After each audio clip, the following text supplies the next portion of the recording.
Oke, selamat siang teman-teman dimanapun Anda berada. Salam sejahtera buat kita semua. Hari ini saya kedatangan tamu yang sangat luar biasa sekali dan istimewa. Beliau adalah pembina dari petisi ahli, Perkumpulan Praktisi Hukum dan Ahli Hukum Indonesia. Dan beliau juga adalah mantan penyidik senior yang sudah lalang melintang dalam melakukan pemeriksaan dari Sabang sampai Merauke. Pagi hari ini kita kedatangan tamu Bapak Komjen Pol Purnawirawan Dr. Ito Sumardi. Selamat siang. Selamat siang Mas Pitra. Sehat ya. Salam keadilan, salam kebenaran. Jadi teman-teman sekalian, kajian dan diskusi kita kali ini masih seputaran terkait dengan kasus dugaan ijazah Pak Jokowi yang katanya itu tuduhan-tuduhannya itu bermasalah, ya kita bilanglah dugaannya palsu daripada penuduh terhadap perkara ini. Karena beberapa ini muncul lagi sebuah video ataupun tayangan yang mengaku-ngaku dari politisi PDI Perjuangan, ya kita sebut saja Betor, ya, yang membuat testimoni-testimoni liar. Saya kira kajian terkait dengan omongan-omongan daripada Betor tersebut perlu didalami karena terlalu berani untuk menyampaikan tapi dia tidak menyimpulkan, seperti katanya mungkin palsu gitu kan. Ini kan bahasa politis gitu loh. Nah, untuk itu, agar tidak menjadi opini liar dan persepsi negatif di tengah-tengah masyarakat, ya memang sengaja kita undang narasumber yang kredibel di bidangnya, dan beliau juga sering memberikan masukan-masukan di TV nasional maupun swasta terkait dengan persoalan ini. Jadi hari ini akan kita minta pandangan dari beliau terkait polemik daripada ijazah Pak Jokowi. Nah, Pak Ito, saya ingin bertanya kepada Pak Ito. Baru-baru ini kan muncul orang, ya, yang mengaku mengetahui terkait dengan ijazahnya Pak Jokowi, tapi dia tidak bisa memastikan asli atau palsu. Tapi dia membuat suatu testimoni yang dibilang itu dicetaknya di Pasar Pramuka gitu kan, tahun 2015 terbakar gitu kan. Ini saya lihat luar biasa sekali. Tapi dia tidak pernah dilihat sebagai saksi di kepolisian, tapi membuat testimoni. Nah, dari pandangan seorang mantan penyidik senior, ya, yang sudah lama melakukan investigasi perkara dan penyelidikan, tindakan-tindakan yang dilakukan oleh beberapa oknum ini apakah itu sah sesuai ketentuan hukum, karena dia sudah menghakimi orang, menuduh palsu. Karena pemahaman saya, untuk menyatakan suatu itu asli atau palsu adalah pengadilan yang memutuskan, nanti diuji di pengadilan gitu. Nah, pandangan Pak itu seperti apa? Ya, ada 3 hal ya Pak Pitra, ya. Yang pertama, kasus ini sangat simpel, tetapi di framing menjadi tidak simpel karena untuk kepentingan tertentu. Ya, jelas ya. Kalau kita orang hukum yang ngomong merasa orang ahli, tapi kenyataannya kasus simpel ini menjadi tidak simpel karena sengaja di framing sehingga muncullah drama-drama yang sampai sekarang membuat masyarakat bingung. Yang kedua, ini adalah perang antara kebenaran dengan pembenaran. Ya, kebenaran versus pembenaran. Yang ketiga, tidak menutup kemungkinan akan bertambahnya tersangka baru. Nah, kita semua dengarkan bahwa kalau tidak bisa dibuktikan orang yang mengatakan bahwa ijazah Pak Jokowi itu dibuat di Pramuka, ternyata tidak, maka otomatis kan masuk tersangka baru, ya. Berarti delik pidana baru ya perbuatan. Jelas, orang tersebut kan menyebarkan berita bohong melalui medsos, ya. Kemudian yang kedua, dia memfitnah, dia membuat perbuatan yang tidak menyenangkan, ya. Kemudian dia menghasut orang. Ini tentunya orang bicara itu ada konsekuensi hukum yang dihadapi. Masalahnya simpel Pak Pitra, ya. Kita kalau sederhananya ijazah ini sebetulnya produk dari mana sih?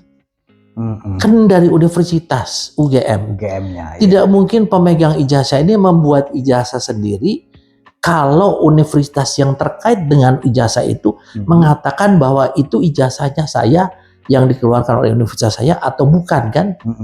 Kalau universitasnya mengatakan itu ijazahnya betul saya keluarkan, tinggal kita buktikan apakah itu otentik atau identik. Nah, kalau orang bilang kan gampang, sederhana. Pak Jokowi lihatkan aja udah beres. Itu hanya orang yang berpikir sempit yang mengatakan demikian ya. Kalau saya mindset saya udah mengatakan ijazahnya Pak Pitra palsu, mau dikasih lihat saya sejak dari pertama sampai sekarang, nggak mungkin saya percaya dong. Pasti saya akan bilang, oke, buktikan ijazah kamu itu adalah asli. Cara membuktikannya di negara kita, negara hukum, harus bikin laporan kan. Kita laporkanlah ke polisi, menjadi satu kasus. Kalau ijazah ini ternyata benar, maka atau asli, maka terhadap orang yang dituduhkan dia tidak bisa dikenakan delik apapun. Unsur pidananya tidak masuk, ya. Kemudian fakta-fakta lainnya yang untuk bisa diteruskan ke penyidikan tidak masuk, kan sangat sederhana sebetulnya. Bukan memaksakan. Nah, kalau misalnya itu ternyata palsu, maka buat saya yang menuduh kepada pemilik ijazah itu, maka saya aman. Tidak ada tuntutan sama saya, bener kan? Ijazah kamu palsu. Tapi kalau ijazah ternyata itu benar, ada konsekuensi hukum dong untuk saya.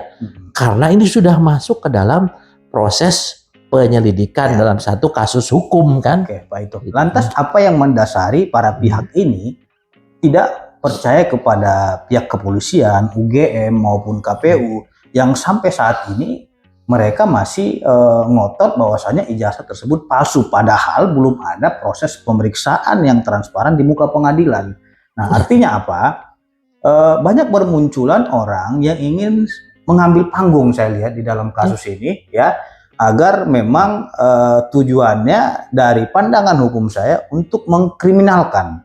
Ya, dalam hal ini Pak Jokowi dipaksakan agar ini pidana gitu. Padahal itu bukan pidana. Nah, dari pandangan seorang mantan penyidik, ya, apa yang mendasari perbuatan itu ada? Apakah memang ada mens rea, kesengajaan dari mereka memang harus ini kriminal, harus pidana gitu? Menurut Pak saya tidak bisa mengatakan yang pasti, tetapi kita lihat historical background.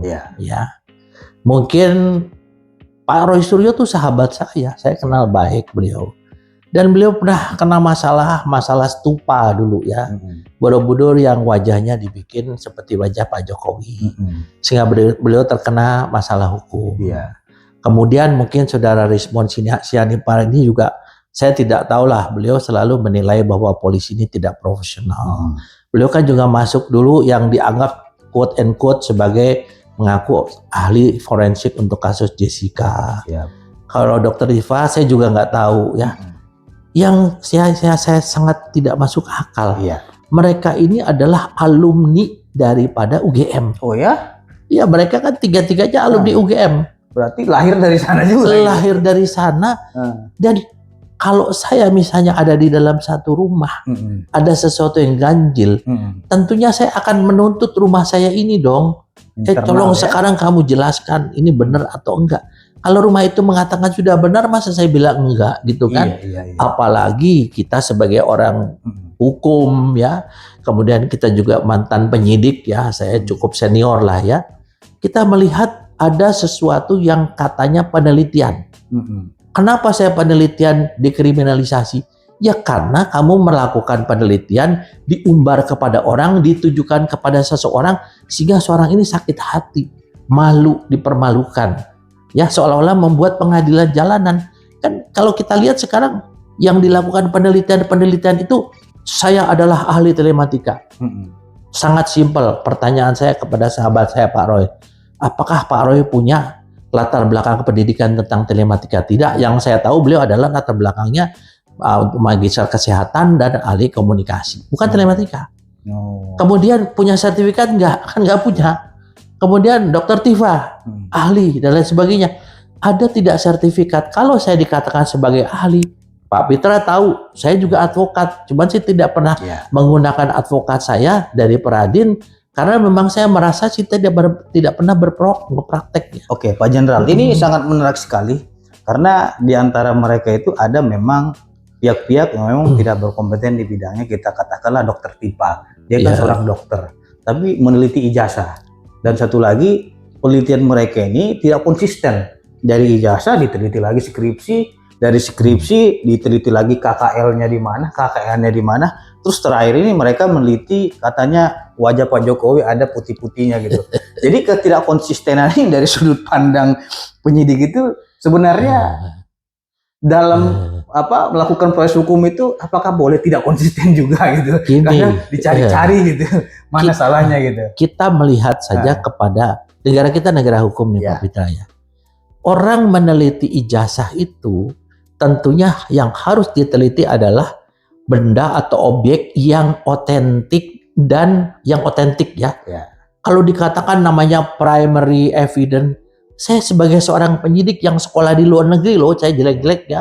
Saya sekolah di Amerika, sekolah di Eropa. Tidak ada itu namanya primary evidence itu yang namanya bukan otentik ya. Kemarin kan ditanyakan oleh Pak Arianto teman saya, emang Anda sudah pernah megang? Sudah kapan? Enggak. Kita melihat daripada dari medsos yang saya jadi tidak berpikir kualitas seseorang yang punya pikiran seperti itu. Jadi saya geli gitu. Karena yang otentik itu, contohnya polisi kan nggak bisa juga menentukan orang lu bersalah gitu. oh sangat tidak. Pengadilan kan mengatakan makanya gini Pak, kita harus asas kita harus melihat daripada namanya criminal justice system, sistem peradilan pidana. Polisi tugasnya hanya menyidik. Menyidik itu apa? Membuat terang satu perkara, mengumpulkan minimal 2 alat bukti yang sah, baru menaikkan ke penyidikan. Setelah itu diserahkan kepada penuntut umum. Penuntut umum mengolah. Apabila menurut penuntut umum apa yang dikumpulkan oleh polisi ini memenuhi unsur pidana, maka beliau menyiapkan rencana penuntutan untuk disampaikan di pengadilan. Nah, kalau di polisi ada namanya harus gelarnya terbuka, penyidikan terbuka, buat apa ada penuntut umum, buat apa ada pengadilan. Polisi itu tidak bisa menentukan status suatu perkara itu salah atau tidak. Nah, ini menarik Pak Jenderal. Emang di dalam KUHP itu diatur nggak gelar perkara terbuka bahwa media, bahwa masyarakat? Nggak ada, tidak ada. Saya ini kan dulu kan mantan kabar eskrim dan saya juga mantan penyidik dari mulai pangkat saya letnan 1 ya di Jakarta Pusat.